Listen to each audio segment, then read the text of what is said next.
हे मुनिवर नमोस्तु नमोस्तु नमोस्तु।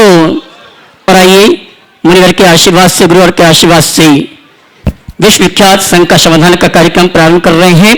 और मैं शंका समाधान के कार्यक्रम में प्रथम आमंत्रित करूंगा श्रीमान आशीष जैन, वकील चंद जी जैन, श्रोणी संरक्षक दिल्ली वाले। और उसके बाद तैयार रहेंगे श्री विजय जी गंगवाल, ट्रस्टी गुणायतन। गुरुदेव के चरणों में त्रिबार नमोस्तु नमोस्तु नमोस्तु। गुरुवर, हम अपने अंदर के विकारों को ढूंढना चाहते हैं, मगर हम अपने नहीं ढूंढ के दूसरों के ढूंढ लेते हैं विकार। तो गुरुवर, ऐसा क्या करें कि जिससे हमें अपने अंदर के विकार ढूंढे, और विकारों की क्या परिभाषा होती है? कृपया मार्गदर्शन दीजिए। अपने अंदर के विकारों को न देखकर दूसरों के विकारों को ढूंढने का अभ्यास बना हुआ है। आपने पूछा उसके लिए ऐसा क्या करें कि हम अपने विकारों को खुद ढूंढ सके और अपने विकारों को पहचान सके। मैं कहूँगा दूसरों के घर में झाड़ू लगाने की आदत से बचे, और ये सोच ले कि दूसरों के घर में झाड़ू लगाने वाले को क्या कहा जाता है। खुद के घर में सेठ भी बुहारी लगाता है, पर दूसरे के घरों में बुहारी लगाने वाला सेठ भी क्या बन जाता है, ये आपको तय करना है। तो अपने दिल दिमाग में ये बात स्थापित करें कि मुझे दूसरों के घरों में बुहारी नहीं लगाना है, निज के घर में बुहारी लगाना है। तब हम अपने जीवन का पथ प्रशस्त कर सकेंगे। आपने पूछा है कि अपने विकारों को हम कैसे देखें और उन्हें दूर करने के लिए यत्न कैसे करें। रोज बैठे अपने अंतर उतरने की कोशिश करें, अपना अंतरावलोकन करें। सुबह से शाम तक की जो भी विचार मन में आए हैं उन्हें रिकॉल करें, और उन विचारों को रिकॉल करके देखें कि आज मैंने क्या अच्छा और क्या बुरा किया। हमें पता लग जाता है कि हम कहाँ गलत हैं, और जहाँ जहाँ हम अपने आप को गलत महसूस करें बस समझ ले वो हमारे अंदर का विकार है, और अपने मानस में उसे अंकित कर ले कि मुझे इससे बचना है, और उसकी अपने मन ही मन निंदा करे, आलोचना करे, और संकल्प ले कि अब मैं इसकी पुनरावृत्ति नहीं करूँगा। तभी हम विकारों से अपने आप को बचाने में कुछ अर्थ तक समर्थ हो सकते हैं। ओम।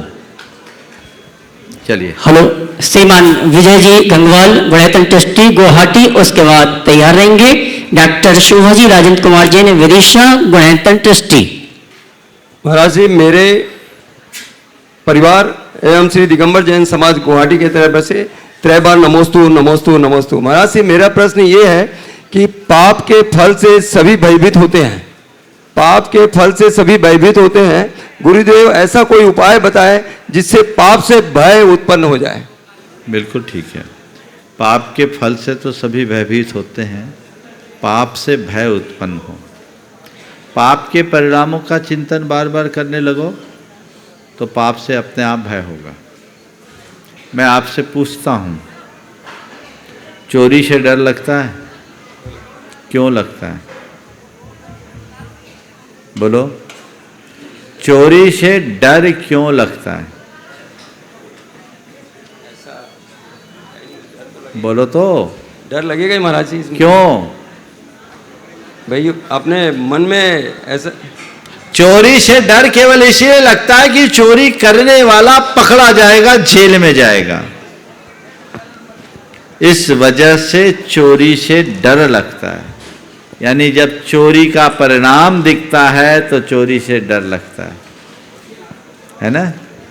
तो जैसे चोरी का परिणाम दिखने से चोरी से डर लगता है, वैसे ही पाप का परिणाम दिखने लगेगा, पाप से डर लगने लगेगा।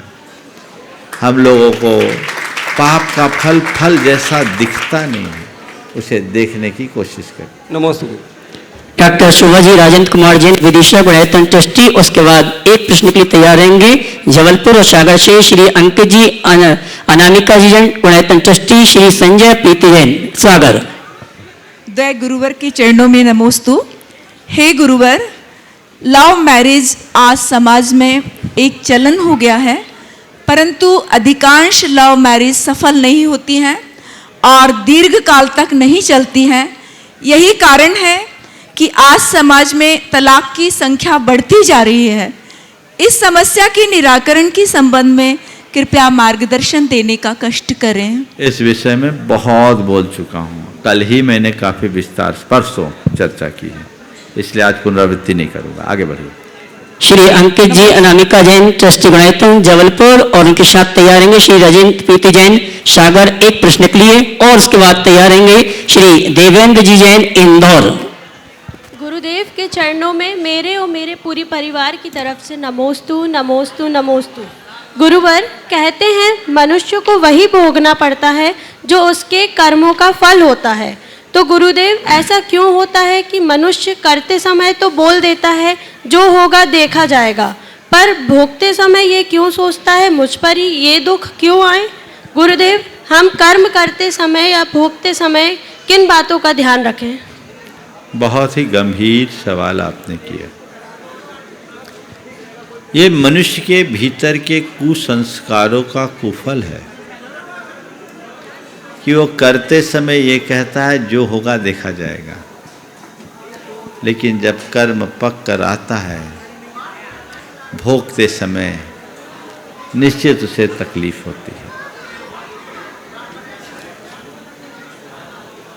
पाप करके डरना और पाप करने से डरना, इन दोनों में अंतर है।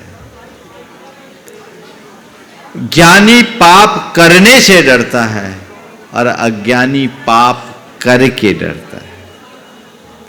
जिसके हृदय में पाप करते वक्त डर होता है ना, वह उसके ज्ञानी होने की पहचान है।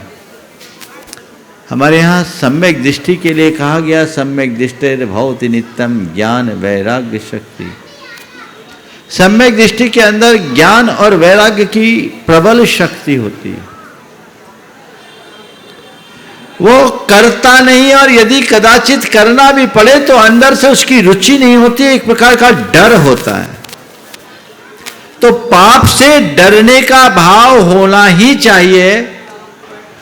बुरा करो मत, और कदाचित करना भी पड़े तो अंदर से डर के करो, डरते रहो, तब कहीं जाकर आप उससे बच सकोगे।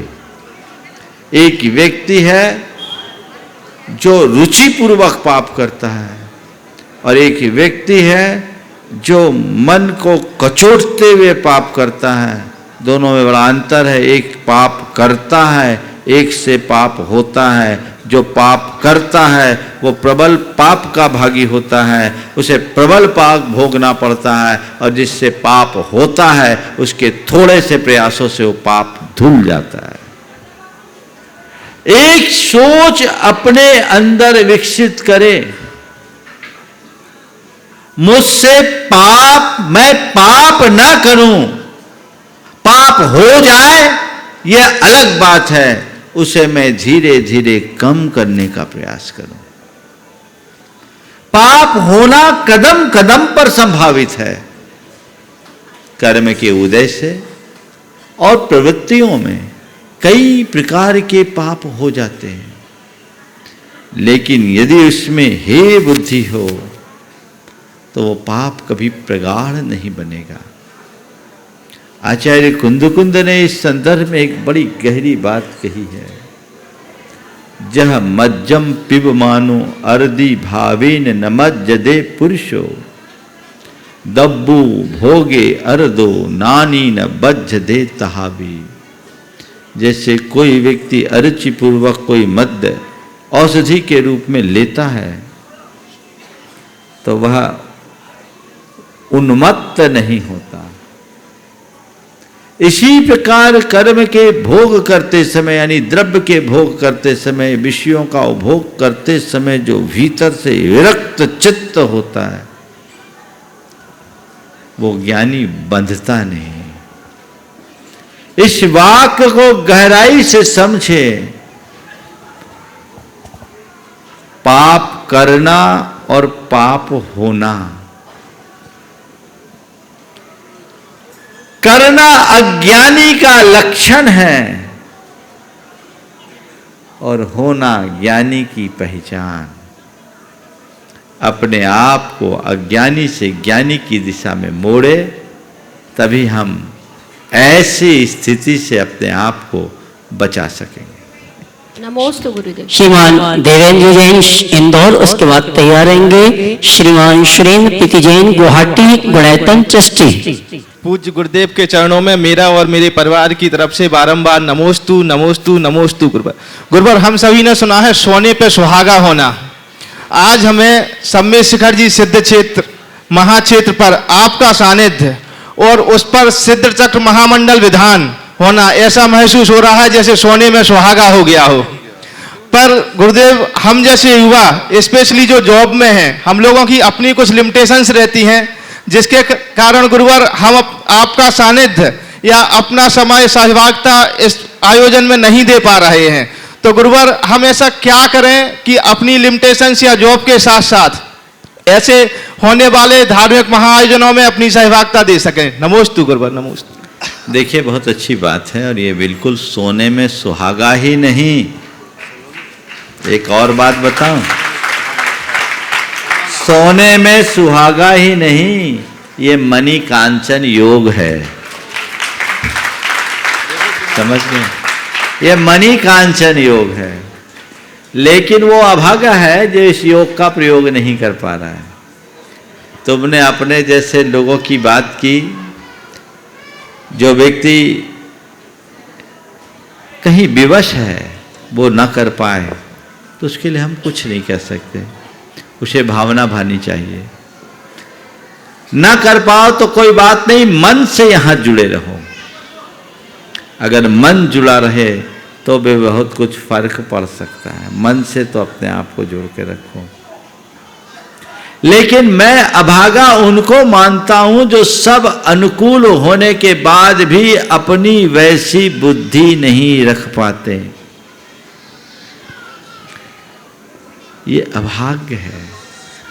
हमारे जीवन में अच्छे योग अनेक बार मिलते हैं, लेकिन उनका प्रयोग हर कोई नहीं कर पाता। बड़ी कठिनाई होती है। केवल चाहने से या इच्छा करने मात्र से हमें इच्छित का लाभ नहीं मिलता। हमें लाभ तभी मिलता है जब कभी हमारा प्रबल पुण्य फलता है। मैं आपको क्या बताऊं, बड़ी उत्कृष्ट भावना जिनकी थी, जिन्होंने अपने आगे आकर पूरे परिवार को इस विधान के लिए तैयार किया, और इन मौका में उनके ही घर में ऐसा संयोग बन गया कि वो ही नहीं आ पाया। अब बोलो क्या करोगे इसको? समझ गए? देखिए, एक बात आप सबसे कहता हूं आज के संदर्भ में, 4 बातें ध्यान रखना धर्म के क्षेत्र में। लेकिन तुम्हें आज नहीं बोलता हूं, नहीं तो सारा समय तुम्हारे पास चले जाएगा। चलिए, तो इस मणि कांचन योग का सही प्रयोग करो, फिर कभी बोलेंगे। नमोस्तु गुरुवर, नमोस्तु। श्रीमान सुरेंद्र प्रीति जैन गुवाहाटी गुणायतन ट्रस्टी। इसके बाद तैयार रहेंगे श्रीमती संरक्षक रेखा दिनेश गंगवाल। नमोस्तु गुरुवर, नमोस्तु गुरुवर, नमोस्तु गुरुवर। गुरुवर, मेरे पूरे परिवार की तरफ से आपके चरणों में नमोस्तु। अभी अभी जिस प्रश्न का आपने जवाब दिया और आपने कहा कि प्रबल भावना होते हुए भी नहीं आ पाए, तो गुरुवर मेरे साथ इसका उल्टा हुआ है कि जिस वक्त 10 लक्षण जी पर्व खत्म हुए और ये विधान का अनाउंसमेंट हुआ था, तो मैं और प्रीति यहाँ बैठे हुए थे उस शिविर में। तो हमने मन बनाया बाकी जो होगा सो होगा, हम 2 तो आएंगे। लेकिन आपका आशीर्वाद और गुणायतन का आकर्षण ऐसा रहा कि आज मेरा पूरा परिवार यहाँ पे आया हुआ है गुरुवर। तो ये हमारे सौभाग्य की बात है। और बच्चे तो ऑनलाइन क्लासेस यहाँ पे बैठ के कर रहे हैं, आपके प्रवचन सुनने के बाद जाते हैं और ऑनलाइन क्लासेस करके आ रहे हैं, लेकिन बोले हम आएंगे। तो ये मेरे परिवार का सौभाग्य है। और मैं एक कहना चाहता हूं कि जब इस तरह का मेरा प्रोग्राम बढ़ते गया, लोग बढ़ते गए, तो मैंने विनोद जी काला को, अभय भैया जी को, सुभाष जी से बात की, और मुझे इतनी प्रसन्नता है कि एक बार भी उन्होंने ये नहीं कहा कि कैसे होगा या क्या होगा। फोन करते ही उन्होंने कहा बस आप आ जाइए, जितने भी आते हैं आ जाइए। तो इस तरह के गुणायतन परिवार से जुड़ के मैं और मेरा परिवार वाकई धन्य हो गया गुरुवर। प्रश्न आज, क्योंकि ये बच्चे अपनी एग्जाम्स और इसकी तैयारी कर रहे हैं, तो इन्हीं को मौका देना चाहूंगा मैं। बेटी मेरी सलोनी को। नमोस्तु महाराज जी। कहा जाता है कि जैसी संगत वैसी रंगत, तो हमारी संगति कैसी होनी चाहिए? बहुत अच्छा सवाल है। तुम्हारे सवाल के उत्तर से पूर्व मैं सुरेंद्र की बात कहूँगा। तुमने जैसे भाव बनाए, और एक भाव और बार बार बोलता था कि महाराज जी इस बार मुखमंडल बढ़ा दीजिए, क्योंकि उसको पता था कि बाकी में तो दावेदारी पहले से रहेगी। मंडल बढ़ा दीजिए। अब तक के जितने विधान हुए उसमें प्रमुख मंडल 2 बनाए गए, इस बार 4 की तैयारी की गई, और आज उसे एक्सपांड करके 6 कर दिया गया। ये गुणायतन का प्रभाव है कि यहाँ सब कुछ गुणात्मक वृद्धि वाला है।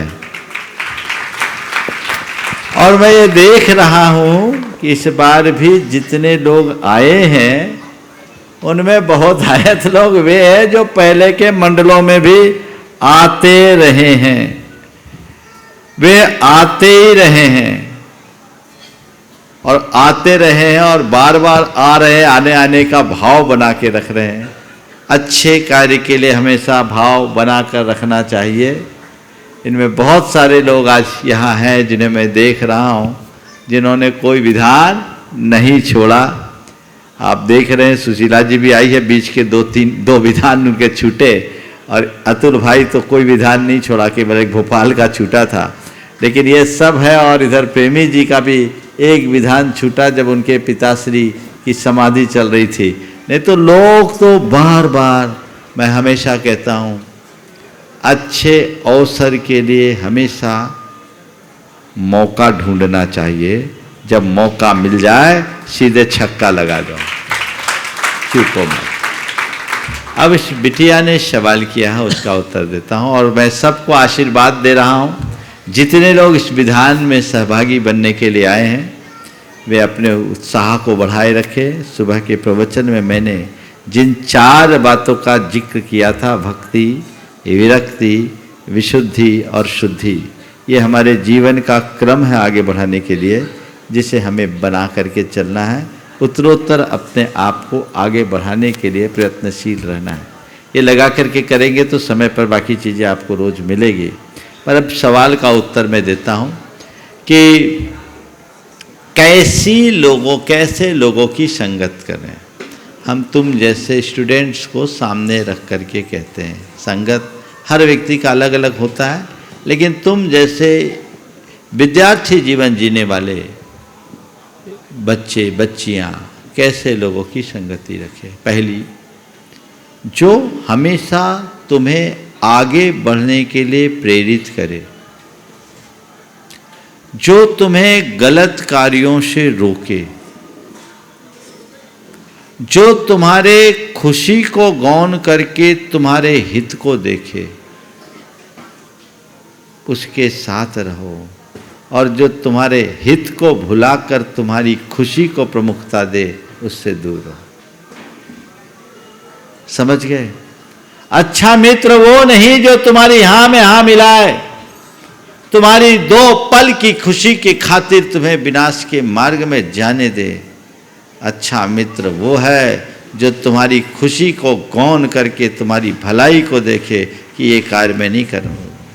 खुद अच्छा जीवन जिए और तुम्हें खुद अच्छा कार्य करने के लिए प्रेरित करे, गलत कार्य से बचे और तुम्हें गलत कार्य से बचने की प्रेरणा दे। तो ये बदलाव हो सकता है।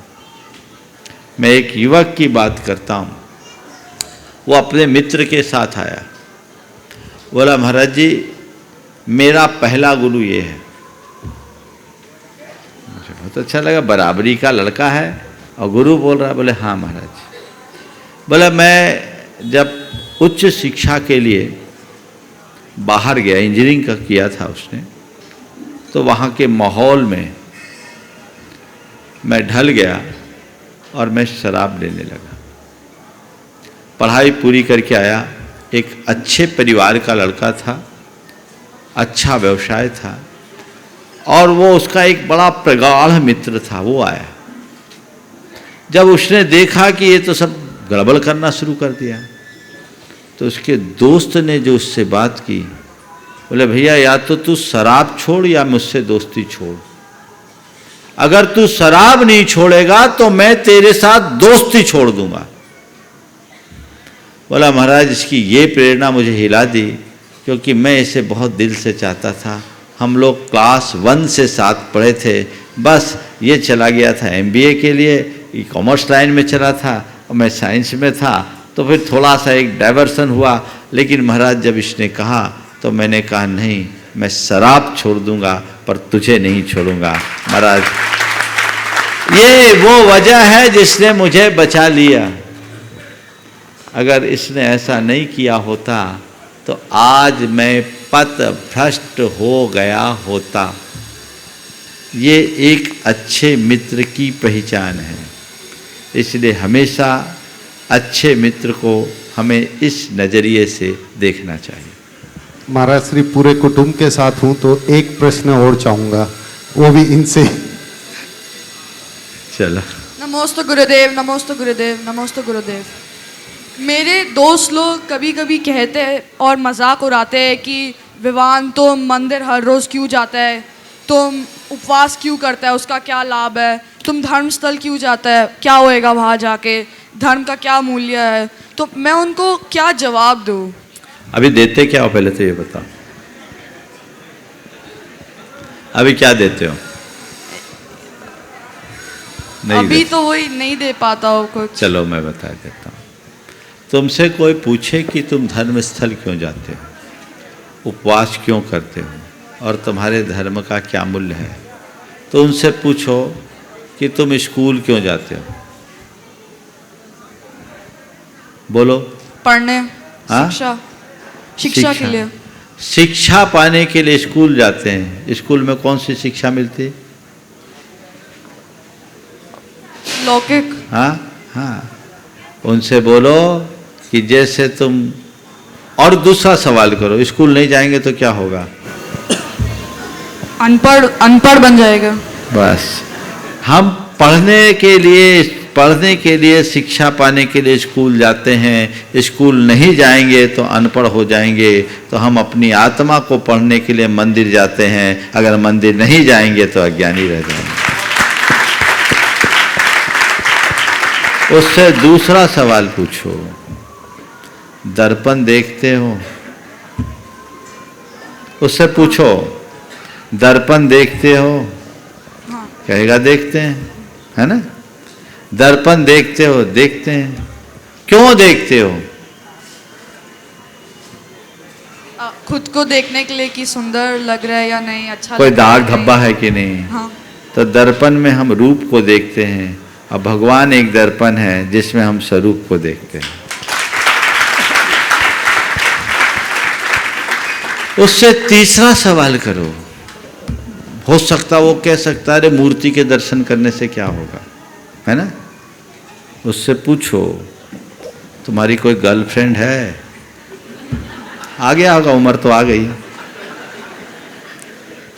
है। उसकी तस्वीर रखते हो? बोलो। हाँ। उसी से पूछना। गर्लफ्रेंड है, उसकी तस्वीर रखते हो? क्यों रखते हो? याद करने के लिए। बिल्कुल ठीक है, याद करिए, खुली बात है, समझने की बात। मैं इस बच्चे को इसकी भाषा से बता रहा हूं। मैं जान रहा हूं इसके साथ वो कोई प्रॉब्लम नहीं है, लेकिन जो जिस भाषा में सवाल करे उसको उसी भाषा में उत्तर देना चाहिए। बोले गर्लफ्रेंड को याद करने की क्यों पड़ती है? क्योंकि तुम्हें गर्लफ्रेंड से प्रेम है, इसीलिए ना। हर किसी की फोटो थोड़ी रखते अपने पास। तो जैसे तुम गर्लफ्रेंड की तस्वीर को देखकर प्रसन्न होते हो, उसे याद करते हो, उससे खुश होते हो, हम भगवान की मूरत देख करके अपने आप को खुश करते हैं, क्योंकि मुझे भगवान से प्रेम है ना। हाँ। एक बार एक ने कहा, परिवार आया, तेरी उम्र का बच्चा था एक, थोड़ा सा बड़ा होगा। बोले महाराज जी इससे कहो कि ये मंदिर नहीं जाए, मंदिर जाता है, मंदिर नहीं जाता, मंदिर जाए। मैंने उसकी तरफ देखा,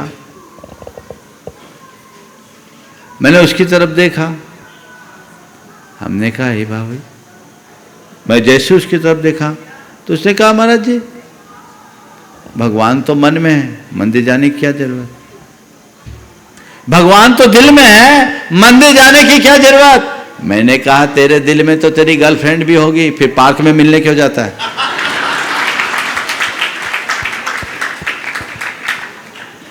दिल में तेरे गर्लफ्रेंड है तो उससे अलग से मिलने के लिए क्यों जाता है।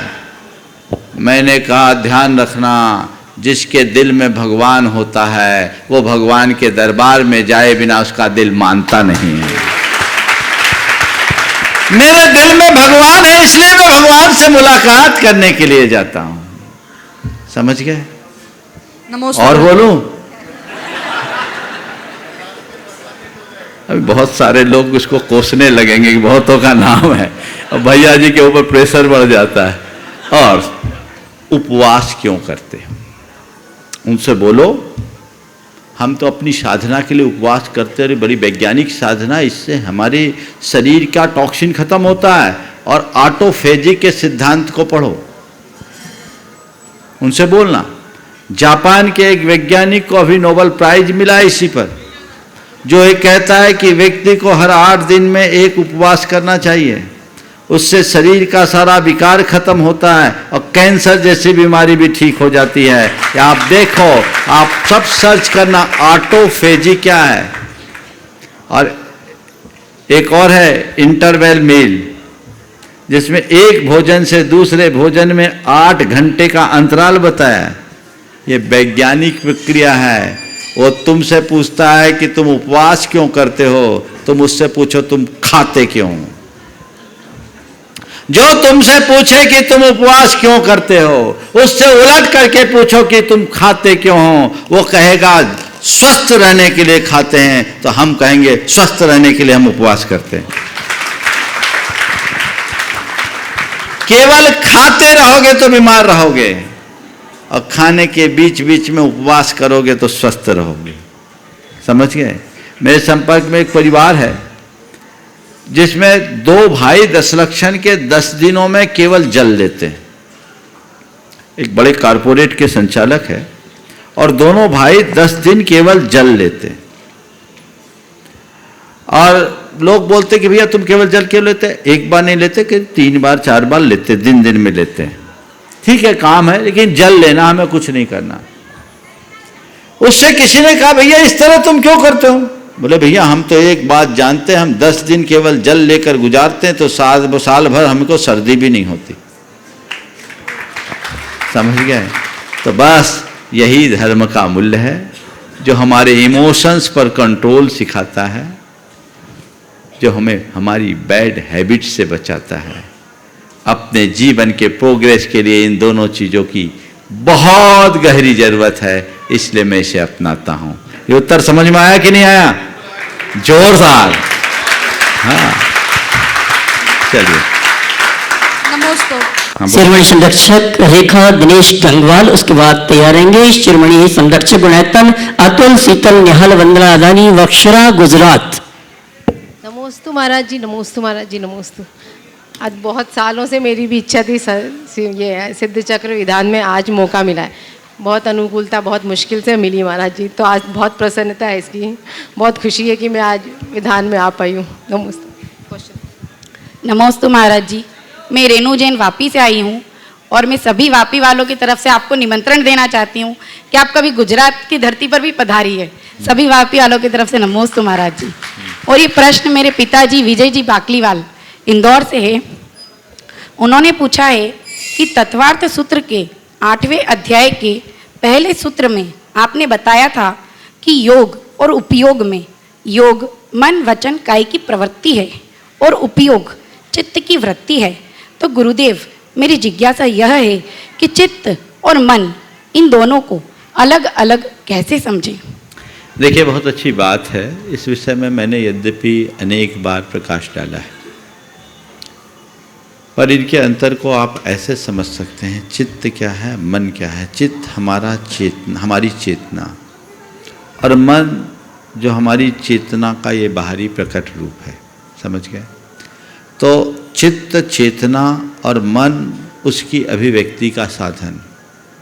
हम जो कुछ भी करते हैं, हमारी जितनी भी प्रवृत्तियां होती है, उसमें चित्त पीछे से एक प्रेरक शक्ति के रूप में रहता है और अभिव्यक्ति के रूप में सारा काम मन करता है। तो इसे हम आज की भाषा में कहें तो कह सकते हैं, यद्यपि ये पूरी बात हमारे शास्त्रों में नहीं है, इसलिए हम इसे सैद्धांतिक रूप से नहीं कह रहे हैं, काम चलाने के लिए, आपको समझाने के लिए कह रहे हैं कि मन जिसे आज कॉन्शियस माइंड के रूप में जाना जाता है और चित्त हमारा सबकॉन्शियस माइंड है। हम अपने कॉन्शियस माइंड से जो कुछ करते हैं वो सारे संस्कार हमारी चेतना में पड़ते हैं और वे ही संस्कार कर्म के रूप में हमारी चेतना से जुड़कर कालांतर में फलते हैं और हमें वैसी प्रवृत्तियां कराते हैं। हमारे मन में वैसे भाव होते हैं, वैसी सोच होती, वैसी प्रवृत्ति होती, वैसा चरित होता है। तो मैं अगर तुलनात्मक रूप से देखूं तो इस भाषा में कह सकता हूं कि मन, जिसे हम मन कहते हैं, आज के मनोवैज्ञानिकों की भाषा में वो कॉन्शियस माइंड है, और चित्त हमारा अंतरंग है जिसे हम सब कॉन्शियस माइंड के रूप में समझ सकते हैं। नमोस्तु महाराज जी, नमोस्तु। शिरोमणि संरक्षक गुणायतन अतुल शीतल निहाल वंदना राधानी वक्शिया गुजरात। उसके बाद तैयार रहेंगे शिरोमणि संरक्षक गुणायतन श्रीमती सुशीला जी पाटनी आरके मार्वल परिवार। गुरुदेव के चरणों में हम सबका भाव पूर्वक त्रिबार नमोस्तु नमोस्तु नमोस्तु। गुरुदेव निहाल की ओर से भी आपको नमोस्तु नमोस्तु नमोस्तु। गुरुदेव, कल आपके प्रवचन में आप अनर्थ दंड के विषय में जब बता रहे थे तब आपने बताया था कि किसी के बारे में अच्छा सोचने से और बुरा सोचने से हमारे कर्म बनते हैं। तो मेरे मन में ये विचार आया गुरुदेव कि अच्छा सोचने से कैसे कर्म बंधते हैं, और गुरुदेव जब हम किसी के विषय में बुरा सोचते हैं और थोड़ी देर के बाद हमें पछतावा होता है कि हमने बुरा सोच लिया और हम तुरंत ही प्रायश्चित भी कर लेते हैं, तो क्या तब भी हमारा बुरा सोचने पर कर्म बनता है क्या गुरुदेव? देखिए, सबसे पहली बात तो मैं आप सबसे इस परिवार के लिए एक सद्भाव प्रकट करने के लिए कहूँगा कि देखिए, जिस दिन विधान घोषित हुआ उसी दिन इन्होंने अपने मंडल कह दिया कि हमें तो बिल्कुल सबसे पहला मंडल चाहिए, और भावना इनकी रहती है। लेकिन सबसे बड़ी बात जिसका मैं उल्लेख करने जा रहा हूँ, आज से 4 दिन पहले, है ना, 5 तारीख को इनका बेटा मोटरसाइकिल से फिसल गया, पूरा शरीर छिल गया। इस परिस्थिति में भी जब मुझे समाचार मिला, मैंने अभय भाई को बोला भाई पूछ लो, ऐसी स्थिति में शायद उनका आना संभव नहीं होगा। अभय ने बात किया तो इन्होंने कहा नहीं, हम तो गुरुदेव के आशीर्वाद से बिल्कुल सुरक्षित है। बच्चा भी कह रहा हम बिल्कुल सुरक्षित है, हमें ज़्यादा कुछ नहीं हुआ है, पूरा शरीर छिला है, हम विधान में आएंगे। और जो 5 तारीख को जिसे चोट लगी, रेखा जी सुन लो, अंतराय बोल रही थी ना आप, 5 तारीख को जिसे चोट लगी, पूरा चेहरा अभी भी शरीर छिला हुआ आया हो, बच्चा खुद भी, और 9 तारीख को गुनायतन में हाजिर हो गए। ये कहलाती है लगन, और पूरा घर आया।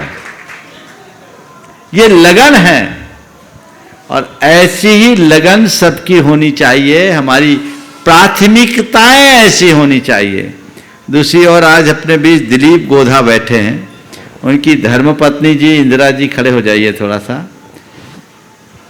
ये पिछले 2 वर्षों से बड़ी गंभीर, 3 वर्ष हो गए, गंभीर बीमारी से ग्रसित, लेकिन इन्होंने उस बीमारी को हरा करके इस विधान में अपने आप को शामिल किया है। ये कहलाती लगन। मुझे जाना है तो जाना है। मैं ऐसा केवल इसलिए कह रहा हूं कि आप लोग इस बात को समझिए कि संकल्प से सिद्धि होती है। तो ऐसी स्थितियों में भी लोग अपना सत्कर्म नहीं छोड़ते।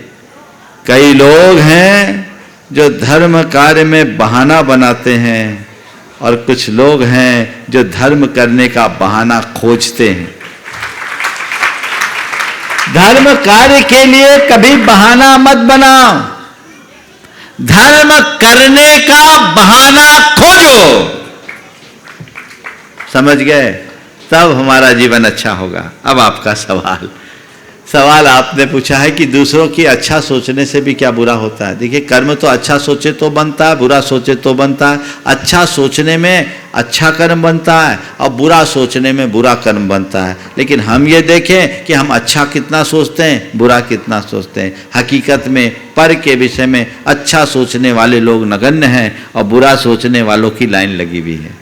तो हमें कोशिश करनी चाहिए कि हम दूसरों का बुरा न सोचें, जिसे मैंने कहा था पर चिंता धमाधमा मूलतः वह नकारात्मकता के संदर्भ में था।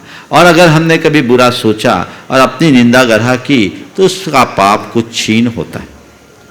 गुरुदेव, एक निहाल के विषय में एक और बात कहना चाहती हूँ। जब उसे चोट लगी थी और खून बह रहा था तो डॉक्टर और हम लोगों को तो यकीन नहीं था कि आगे वो बच पाएगा, पर वो उसको आपका आशीर्वाद मिल गया था तो इसीलिए ही बच गया कि वो बोल ही रहा था कि नहीं, मुझे तो विधान में आना है और मुझे कुछ भी नहीं हुआ। मैं तो कुछ ही समय में उसका जो खून भी बह रहा था वो बंद हो गया। डॉक्टर भी कह रहे थे कि ये चमत्कार है कि बाहर से छिला है, अंदर से कुछ भी नहीं हुआ, और कहीं पर भी अंदरूनी कुछ भी नहीं हुआ था और बाहर से ही सिर्फ छिला। बहुत सुंदर, बहुत सुंदर।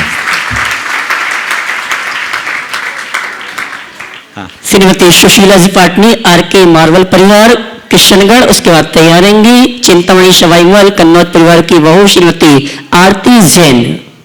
नमोस्तु महाराज श्री जी, मेरे परिवार की तरफ से भी सभी की तरफ से नमोस्तु। महाराज श्री, आपने बोला कि वंचित रहे, मैं वंचित नहीं रही। मैंने किशनगढ़ में भी विधान किया था, जैसा यहीं किया था, भैया जी को पता है।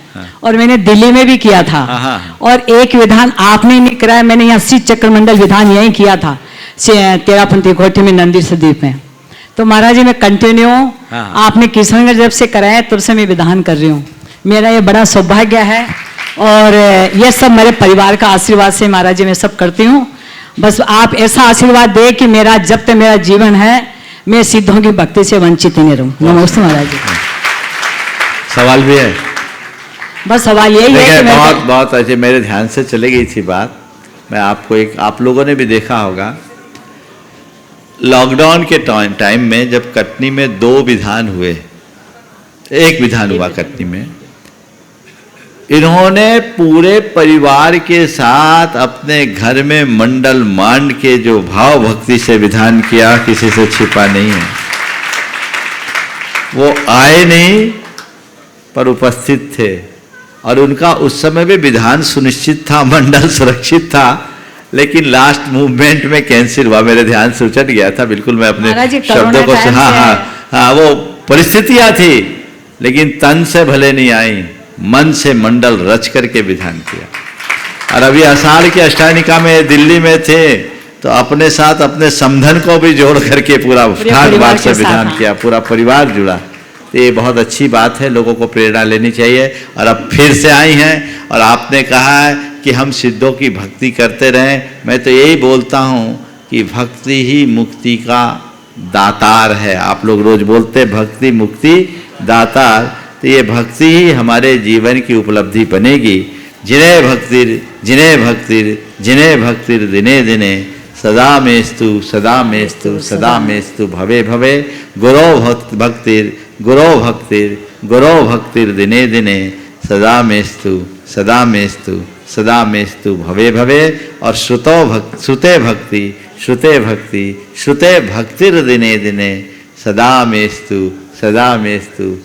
मेस्तु भवे भवे। ये भावना लोगों को भानी चाहिए। और मैं उन लोगों से कहता हूँ जो अपने घर परिवार शरीर का रोना रोते हुए सब कुछ अनुकूल होने के बाद भी कुछ नहीं कर पाते हैं, सुशीला जी से प्रेरणा लीजिए कि आज वो कितना बढ़ चढ़ करके हर कार्य में हिस्सा लेती है और न केवल पूजा भक्ति करती है अपितु व्रती बनकर व्रत उपवास के साथ अपना जीवन चला रही है और आगे जिस व्यक्ति के सामने उसके जीवन का मूलभूत ध्येय होता है उसके लिए सब बातें बहुत गौण हो जाती है। नमोस्तु गुरुवर, नमोस्तु गुरुवर, नमोस्तु गुरुवर। पूरे चिंतामणि सवाईलाल परिवार की तरफ से नमोस्तु। हे गुरुवर, आदमी अपने अधिकार की चिंता करता है, आदमी अपने विस्तार की चिंता करता है, भूलकर अपना आत्म उद्धार आदमी सारे संसार की चिंता करता है। तो हे गुरुवर, इस चिंता से चिंतन की तरफ कैसे बढ़ा जाए, कृपया मार्ग प्रशस्त करें। सवाल आपने बहुत अच्छा किया है, पर इस चिंतन को आगे बढ़ाने में समय रोक रहा है, इसलिए इस प्रश्न को आज मैं खड़ा रख रहा हूँ। कल तक के लिए प्रतीक्षा, पर चिंता के बिना आज के इस कार्यक्रम को यहीं पर विराम दे रहे हैं। बोलिए परम पूज्य आचार्य गुरुवर श्री विद्यासागर जी महाराज की जय।